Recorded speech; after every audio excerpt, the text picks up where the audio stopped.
தங்கவழி பாட்டையிலே தந்தைகளில் வார்த்தெடுத்த எங்கள் விழி நாயகமே யாசின் அலி மௌலானா தலை சிறந்த ஜமாலியா தோட்டத்தின் புதுக்கணியாம் கலை சிறந்த தௌஹீதே யாசின் அலி மௌலானா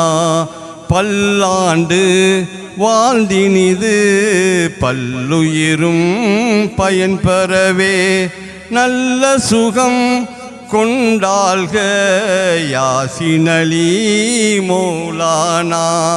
எங்கள் யாசின் அலி மௌலானா.